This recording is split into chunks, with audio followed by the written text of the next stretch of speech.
Hi, I'm John with Dyke Industries. Today we're going to be talking about some common installation issues that I've seen personally in the field with door installation.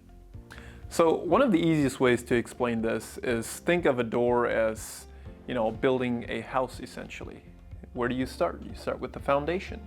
So in this case, this is our sill, our threshold. Absolutely crucial. It has to be perfectly level every time.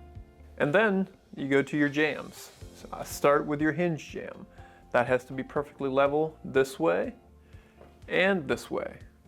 No exceptions there either. It has to be level. If it's out of level, even a 1/4 inch, pretty soon you get to the point where that door, where that slab starts swinging on itself. And that's really, really unhandy. You don't want that. Then from there, you move to your strike side.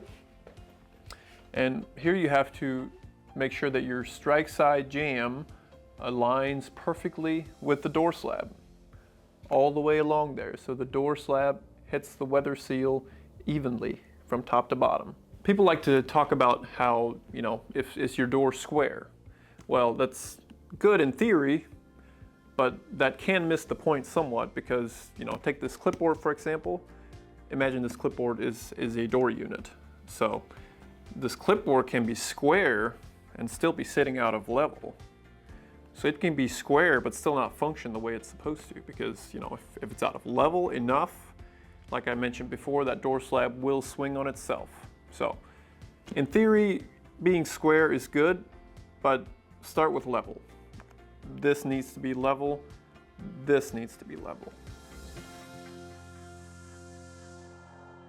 So one of the common problems that we see is that the door slab does not hit the weather seal evenly from top to bottom. That can be called a number of things. Cross-legged jambs, jambs sitting like this, jambs not being in the same plane of each other, door slab simply not aligning with the jamb. They all mean the same thing, so don't get confused. Bottom line is, your door slab is not hitting the weather seal evenly from top to bottom. So take this door for example right here. This door, when we go to open it, you can see that the reveal from top to bottom is way off. So what needed to happen here is that the door jamb needed to move in so that it meets the door slab from top to bottom.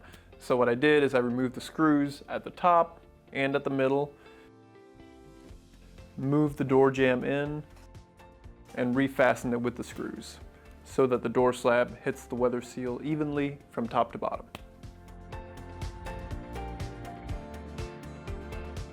So another common problem that we encounter is that the door reveals, the margins around the door frame and the slab are not equal all the way around. They should be equal all the way around. This one has such a big gap here on the strike side that the latch bolt plunger isn't even engaging the strike plate. So we'll need to add some shims directly behind the strike plate and also up here where there's a really big gap versus at the bottom where there's no gap at all.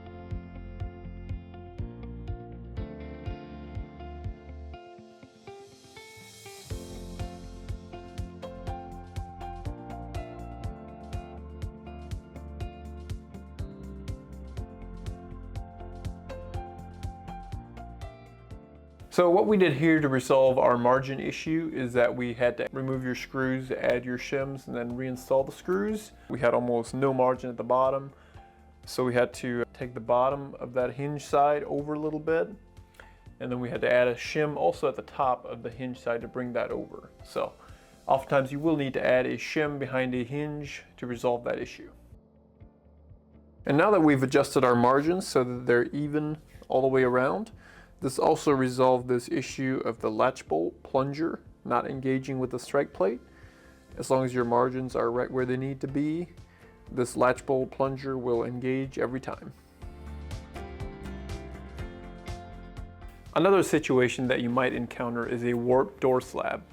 And there's a couple of ways to check for that, but one of the best ways is doing a simple string test. So any string really will work, but place the end of the string underneath the door, step on it with your foot to hold it in place, bring it up across the face of the door and then across the top, stretch it tight, and check to see what the gap is all along that door and the string. Industry standard is 1/4 of an inch. Now if it's more than that, consult your warranty for additional information. Always do the test on both sides of the door slab. Thanks again for watching. Hopefully this video was helpful in a lot of ways with any troubleshooting that you may need to do in the future.